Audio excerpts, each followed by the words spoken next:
6번째, 이야기 정상에 오르지 않는 이유. 일요일인데 김동진 선생님과 학생들은 모두 학교에 모였습니다. 그 이유는 오늘 산에 오르기로 한 날이기 때문입니다. 이 학교에 다니는 아이들은 모두 몸이 불편한 학생들입니다.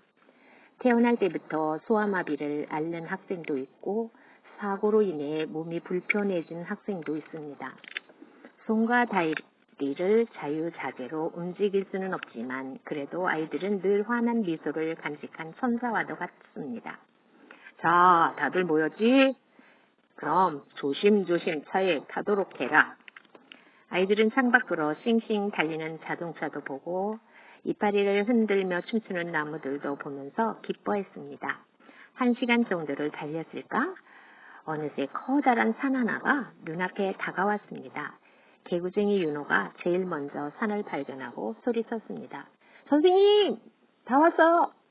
산이 보여요! 오늘 오를 산이 저건가요? 김 선생님은 고개를 끄덕이며 말했습니다. 그래, 저게 바로 오늘 너희들이 오를 산이다. 다들 자신 있지? 물론 윤호 너도 잘할 수 있지? 윤호 너 다리 불편하다고 엄살 부리면 안 된다. 알았지? 예. 윤호는 힘차게 대답했습니다. 산 입구에 도착한 김 선생님과 아이들은 차에서 내렸습니다. 산은 일반인도 오르기 힘들 정도로 웅장하고 높았습니다. 산을 바라보는 아이들의 얼굴은 금세 굳어졌습니다. 저 산의 정상까지 오를 수 있을지 그 누구도 장담할 수 없었기 때문입니다. 김 선생님은 겁에 질려 있는 아이들을 향해 큰 소리로 외쳤습니다. 여러분은 다 할 수 있다. 산이 아무리 높더라도 꼭 정상까지 오르고야 말겠다는 강한 의지만 있다면 오를 수 있다. 용기를 가져라. 몸이 불편하기 때문에 여러분에게는 더욱더 강한 의지가 필요하다. 선생님의 말에 용기를 얻었는지 아이들은 모두 하나가 되어 주먹을 불끈 쥐었습니다. 가장 선두에 선 윤호가 절뚝거리며 산을 오르기 시작했습니다. 다른 아이들도 산의 정상을 향해 한 걸음 한 걸음 힘차게 내딛었습니다.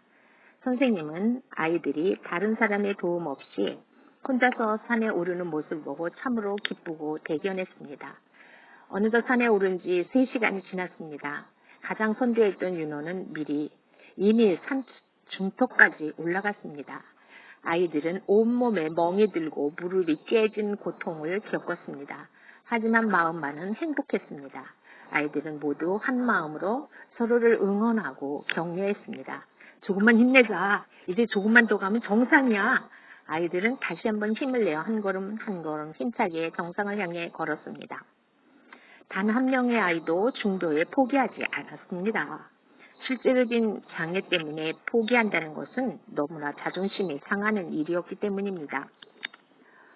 옷은 온통 땀으로 젖고 아픈 다리도 더욱 고통이 심해졌습니다. 하지만 아이들은 앞만 보며 걸었습니다. 바로 눈앞에 정상이 보였던 것입니다. 윤호는 뒤따라오는 아이들을 향해 큰 소리로 외쳤습니다. 정상이 보인다! 이제 10분 정도만 오르면 산의 정상에 도착할 수 있다. 다들 힘내자. 파이팅! 정말 코앞에 산의 정상이 있었습니다. 그런데 갑자기 김동진 선생님이 아이들을 향해 크게 소리쳤습니다. 여러분! 그 자리에 멈춰! 이제 그만 내려가자! 선생님의 말을 들은 아이들은 어이가 없었습니다. 바로 정상이 눈앞에 있는데 더 이상 가지 말라니 참으로 황당했습니다. 윤호가 씩씩거리며 말했습니다. 선생님, 왜 그러세요? 우리가 여기까지 오려고 얼마나 고생을 많이 했는데요. 온몸이 멍들고 피투성이가 되어도 정상에 오르려고 꾹 참았는데 몇 발자국만 가면 정상인데 그만 내려가자고요? 그렇게 날 수 없어요. 정상을 향해 오르려는 윤호를 선생님은 말렸습니다. 내 말 들어라. 이제 내려가자. 윤호를 비롯해 모든 아이들은 선생님을 이해할 수 없었습니다. 급기야 아이들은 정상을 앞두고 내려가야 하는 것이 너무나 억울해서 그 자리에 주저앉아 울고 말았습니다. 선생님도 막상 우는 아이들을 보니 너무나 마음이 아팠습니다. 하지만 선생님은 끝까지 아이들에게 길을 열어주지 않았습니다. 하는 수 없이 아이들은 다시 왔던 길로 되돌아왔습니다. 산의 정상을 밟지도 못한 때 산을 내려오는 것도 산을 오르는 것만큼 힘들었습니다. 아이들은 서로의 손을 잡고 서로를 격려하며 무사히 산 입구까지 내려왔습니다. 그러나 아이들의 마음은 여전히 선생님에 대한 원망으로 가득 찼습니다. 정상에 서서 야호! 하며 성취감을 느끼고 싶었는데 선생님이 방해를 했기 때문입니다. 윤호는 울먹이며 원망을 담은 목소리로 선생님께 대들었습니다. 선생님, 정말 나빠요. 산에 오르자고 한 것도 바로 선생님이신데 왜 정상을 눈앞에 두고 오르지 못하게 하셨어요? 정말로 선생님 나빠요. 김동진 선생님은 아이들을 바라보며 미소를 지었습니다. 그리고 조금 후에 눈물을 글썽이며 입을 열었습니다. 난 너희들이 너무나 자랑스럽다. 물론 너희들에게 산의 정상을 오르지 못하게 한 건 정말 미안하다. 하지만 그럴 만한 이유가 있었다. 만약에 오늘 이 산의 정상에 올랐다면 너희들은 다시는 이 산에 오려 하지 않을 것이기 때문이다. 오늘의 이 아쉬움을 잘 기억하도록 해라. 그래서 너희가 자라서 사회인이 되었을 때에는 이 아쉬움을 온전히 자신의 것으로 만들어라. 무슨 일이든 하면 할 수 있다는 강한 의지를 늘 품고 살란 말이야. 알았나? 선생님의 말을 들은 아이들은 고개를 끄덕이며 환하게 웃을 수 있었습니다. 김동진 선생님과 아이들은 다음 기회에 또 이 산에 오르기로 약속하고 차에 올랐습니다. 여전히 창밖의 풍경은 아름다웠고 특히 점점 멀어져가는 산은 참 포근해 보였습니다. 두 갈래의 길이 있어요. 하나는 사람들이 많이 다니는 평탄한 길이고 다른 길은 사람들이 안 다니는 울퉁불퉁하고 험한 자갈길입니다. 여러분은 어떤 길로 가겠습니까? 물론 이왕이면 평탄한 길을 택하겠죠? 하지만 그 길은 편안함은 줄지언정 꿈과 용기를 주지는 않는답니다. 여러분, 이제부터는 조금 달라지기로 해요. 남들이 가지 않는 길에 과감히 도전해 보세요. 그 길은 생각했던 것보다 더 어렵고 힘들고 고통스러울지는 모릅니다. 하지만 반드시 여러분이 가야 할 길이라면 강한 의지와 뜨거운 열정으로 꾹 참고 견뎌내세요. 언젠가는 그 길이 여러분을 최고의 사람으로 만들 테니까요. 여러분, 도전하는 자가 아름답습니다. 도전하는 자는 이 세상에 두려울 것이 없습니다. 고난과 역경을 무서워하지 말고 무슨 일이든 도전해 보세요. 충분히 이겨내 승리할 것입니다. 신은 우리에게 극복할 수 있는 고난과 역경만 주시니까요. 7번째 이야기. 수소나 향기 휘날리며. 오늘은 소희 생일이라서 아버지의 마음은 조금 급해졌습니다. 소희에게 엄마가 있으면 맛있는 음식을 챙겨줄 텐데 소희에게는 엄마가 없기 때문입니다. 더군다나 날은 벌써 저물었고 일은 아직도 많이 남았습니다. 아버지가 하는 일은 공사판에서 벽돌을 나르는 일입니다. 오늘 하루 쉬겠다고 현장 소장에게 말을 하고 싶었지만 그럴 수 없었습니다.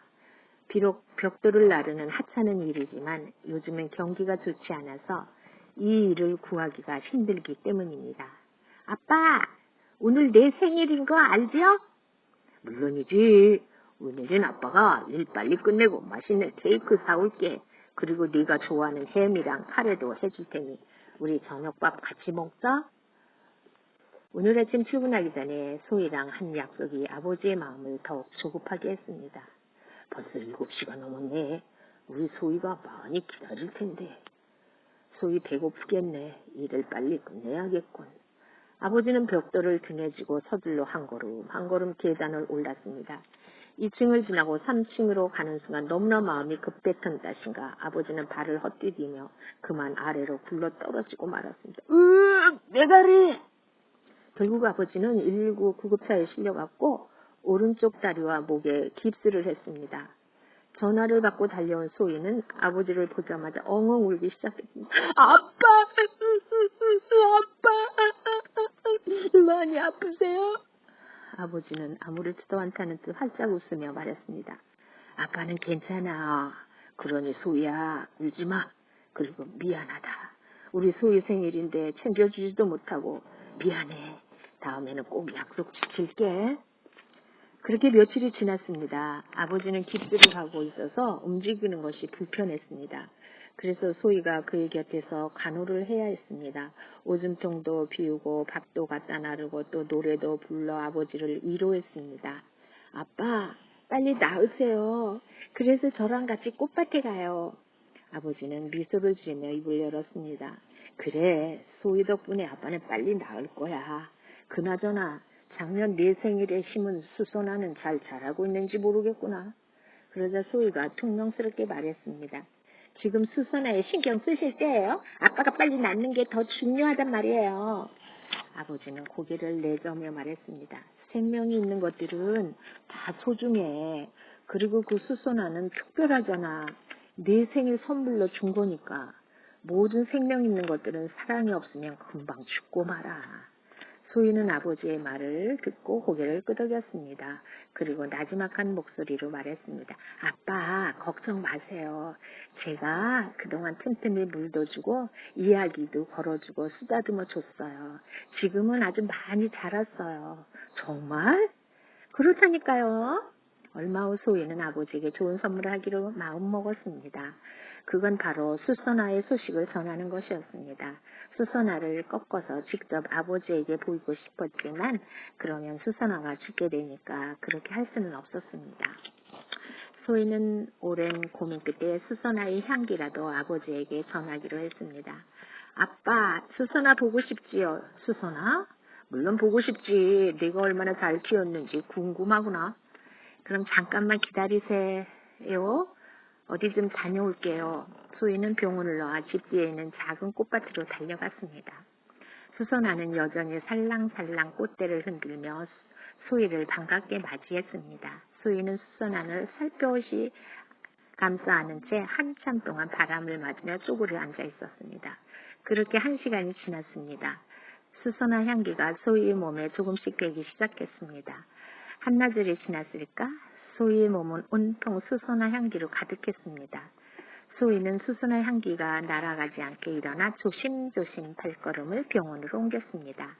아빠, 수선화 왔어요. 수선화가 아빠를 보러 왔다니까요. 병실에 들어서자마자 소리를 쳤습니다. 그리고 누워있는 아버지 앞에 서서 마구 몸을 흔들었습니다. 수선화 향기가 병실을 가득 채웠습니다. 은은하면서도 곱비고 온 향기는 아버지를 기분 좋게 만들었습니다. 읽고 아버지는 눈물을 글썽거렸습니다. 그리고 소희를 꼭 안았습니다. 소희야, 정말 고맙구나. 아빠가 빨리 나와서 너에게 정말 잘해주마. 끝내 아버지는 눈물을 흘리고 말았습니다. 그 눈물에서도 수선화 향기가 묻어나는 것 같았습니다. 이 세상에서 가장 향기로운 사람과 감동의 눈물이 있었던 것입니다. 친척이나 친구가 아플 때 병문안을 간 적 있나요? 대부분의 사람들은 꼬다지면 음료수를 들고 병문안을 갑니다. 물론 그건 정성을 표시하는 것이지요. 그러나 더 중요한 것이 있답니다. 바로 환자의 마음을 따뜻하게 위로해주고 그에게 희망과 용기를 심어주는 것입니다. 마음 깊은 곳에서 우러나오는 짧은 글 한 줄, 짧은 말 한마디가 환자에게는 큰 힘이 된답니다.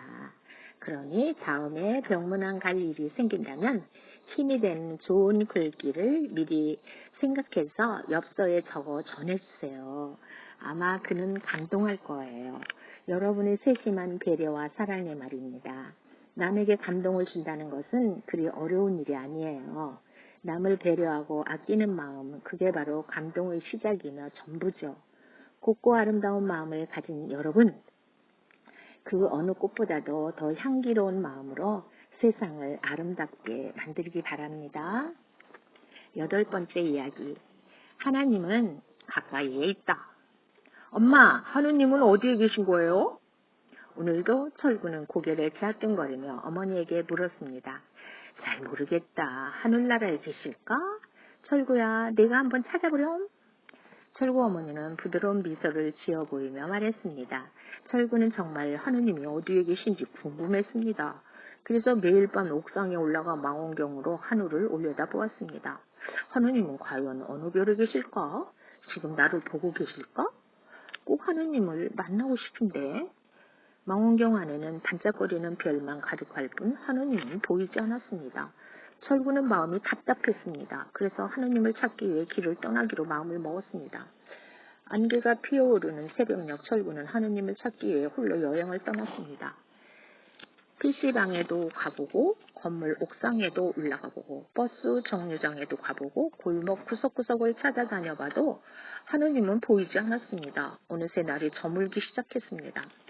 내가 정말 하느님을 찾을 수 있을까? 괜히 집을 나왔나? 그냥 돌아갈까? 아니야, 꼭 하느님은 만나고 말 거야. 철구는 다시 한번 굳은 각오를 하고 발걸음을 힘차게 내딛었습니다. 길을 따라 걷다 보니 철구는 결국 파고다 공원까지 오게 되었습니다. 그곳에는 많은 비둘기떼가 있었고 많은 노인들이 있었습니다. 철구는 고픈 배를 문지르며 나무 의자에 쪼그리고 앉았습니다. 아침밥도 점심밥도 굶어서 그런지 힘이 다 빠졌던 것입니다. 더군다나 겨울이 가까워져서 그런지 날씨도 꽤나 쌀쌀했습니다. 철구는 갑자기 눈물이 찔끔 났습니다. 괜히 집을 나왔어. 이게 무슨 고생이람. 그래, 하느님은 없어. 하느님은 존재하지 않아. 철구는 하느님을 찾는 일을 포기하고 집으로 돌아가기로 했습니다. 그런데 그때 지팡이를 집은 한 할아버지가 다가왔습니다. 그 녀석, 참 귀엽게도 생겼구나. 왜 여기에 있니? 밥은 먹었니? 아니요. 그렇구나. 안 먹었으면 같이 먹자. 할아버지는 가방에서 도시락 하나를 꺼냈습니다. 차디찬 밥과 김치가 전부였습니다. 반찬이 좀 그렇지. 그래도 먹으면 추운 날 배까지 비어있으면 힘들어서 안 돼. 어서 먹으렴. 철구는 할아버지가 내민 숟가락을 받아 밥을 먹었습니다. 비록 신김치의 한 조각이었지만 배가 고파서 그런지 참으로 맛있었습니다. 철구와 할아버지는 서로 한 숟갈씩 주고받으며 밥 한 톨도 남김없이 다 먹었습니다. 그런 뒤 할아버지는 철구에게 재미있는 옛 이야기도 해주고 맛있는 사탕도 주었습니다. 그런데 할아버지 댁은 어디세요? 내 집은 바로 여기 파고다 공원이란다. 공원 말고 진짜 집은 어디예요? 대한민국이 내 집이지. 우와, 할아버지 정말 대단하세요. 할아버지는 걱정스러운 얼굴로 철구를 바라보며 말했습니다. 그나저나 너는 왜 이곳에 있니? 이제 집에 돌아가렴. 집에서 엄마가 걱정하시겠다. 예, 이제 가려고요.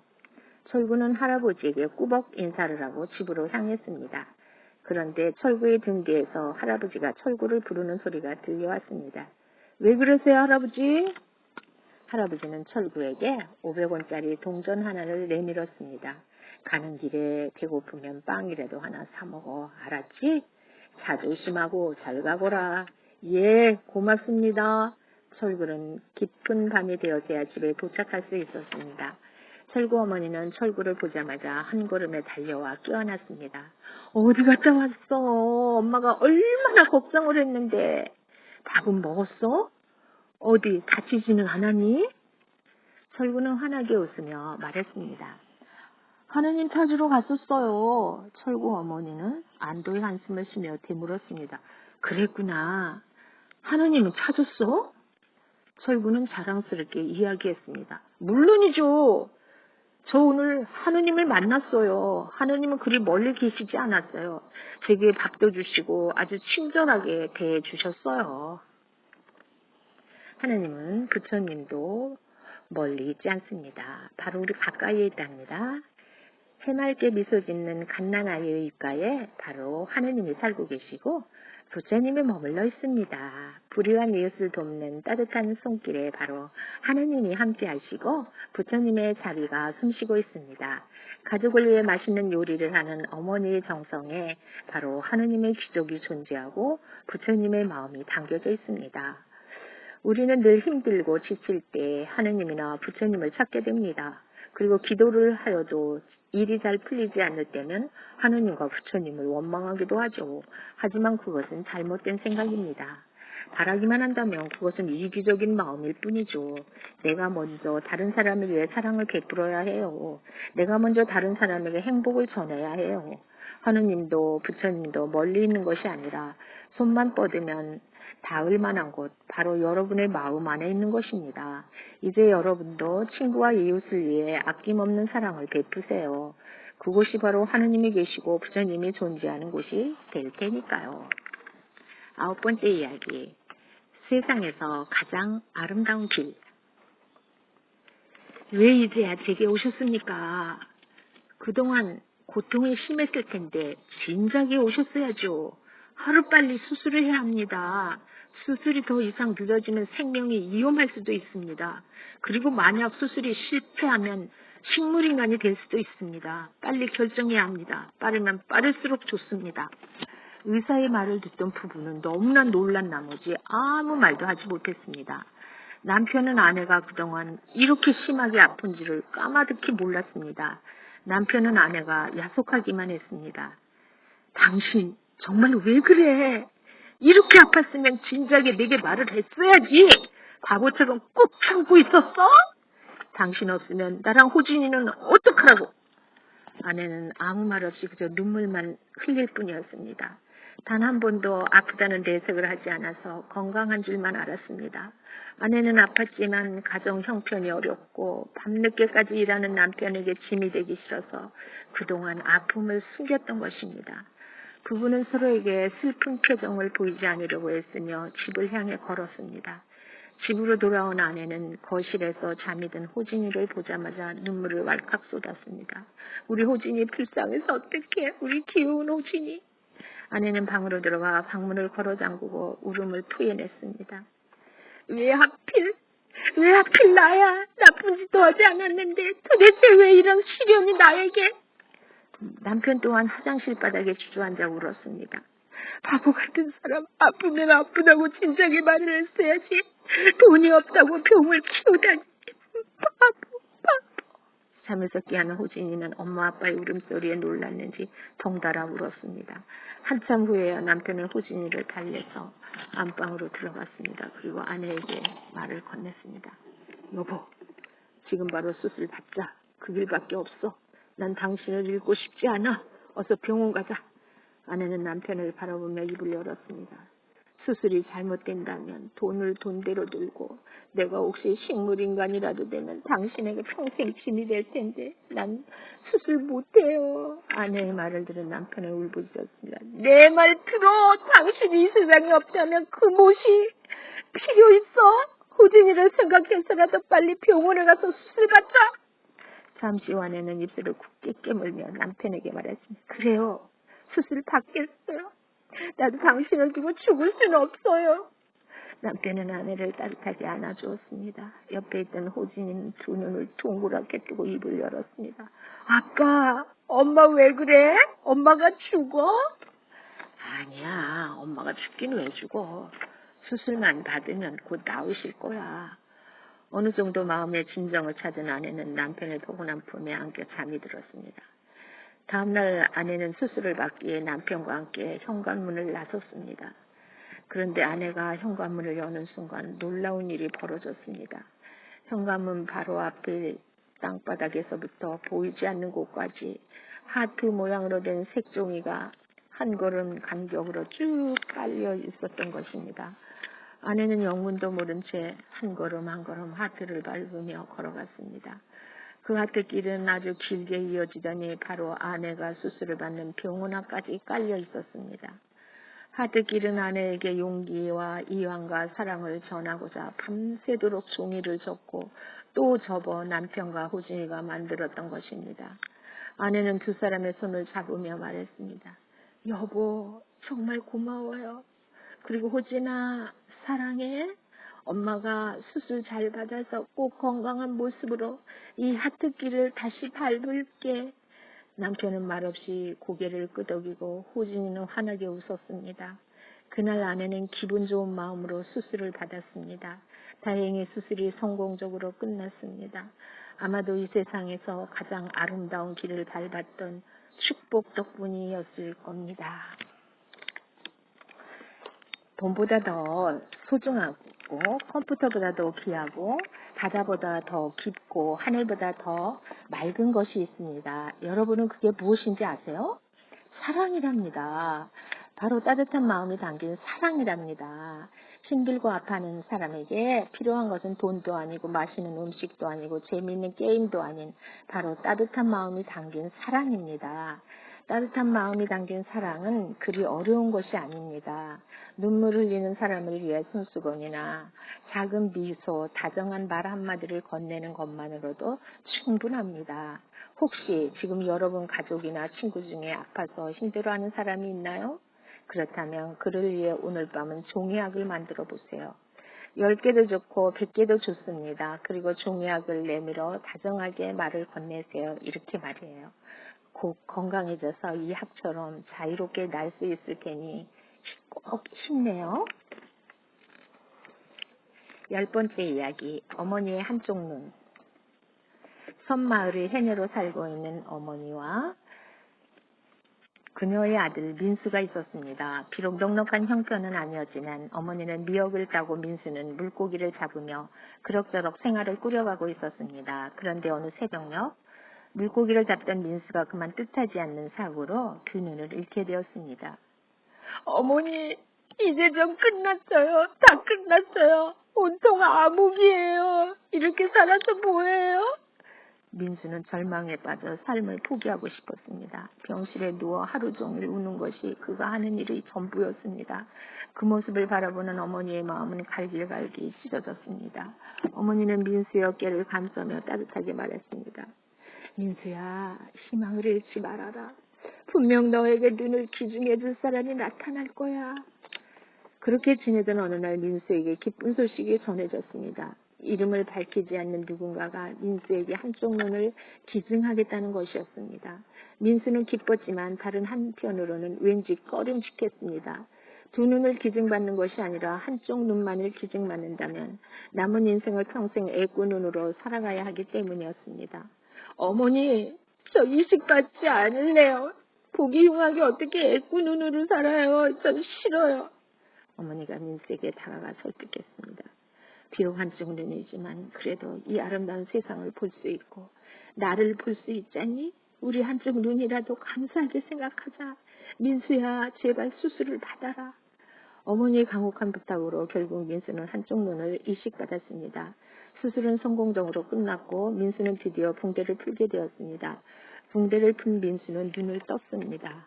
의사 선생님과 간호사가 희미하게 보이기 시작했고 창밖으로 하얀 눈이 내리는 모습도 보였습니다. 그리고 조금 후에 병실 문을 열고 어머니가 들어오셨습니다. 민수는 어머니를 보고 환하게 웃었습니다. 그런데 어머니의 모습이 조금 이상했습니다. 한쪽 눈에 붕대를 감고 있었기 때문입니다. 바로 사랑하는 아들 민수를 위해 자신의 한쪽 눈을 기증했던 것입니다. 어머니는 환하게 웃으며 민수에게 다가가 나지막이 속삭였습니다. 민수야, 미안하다. 내 두 눈을 다 주고 싶었지만 그러면 내가 장님이 되어 너에게 괜히 짐이 될까봐 어쩔 수 없이 한쪽 눈만 주게 되었구나. 미안하구나. 어머니의 말을 듣는 순간 민수는 왈칵 눈물이 쏟아졌습니다. 어머니는 우는 민수를 따뜻하게 감싸주었습니다. 그리고 다정하게 말했습니다. 울지 마라. 사랑하는 내 아들. 내가 볼 수 없는 것을 네가 보고 네가 볼 수 없는 것은 내가 볼 테니 걱정 말아라. 민수는 또 한 번 왈칵 눈물을 쏟으며 어머니의 품 안에 안겼습니다. 여러분, 비익이라는 새를 아시나요?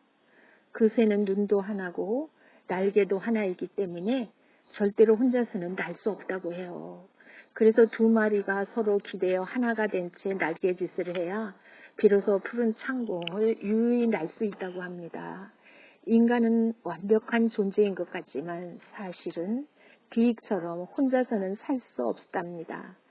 그래서 우리에게 사랑이라는 것이 존재하는 것이지요. 여러분은 절대 이 세상을 혼자는 살아갈 수 없습니다. 분명 누군가의 도움이 필요한 것이고 반대로 여러분의 도움을 필요로 하는 사람도 있을 것입니다. 사랑하는 마음으로 서로 아끼고 나누고 보살핀다면 이 세상은 참으로 살아갈 만한 곳이 될 것입니다.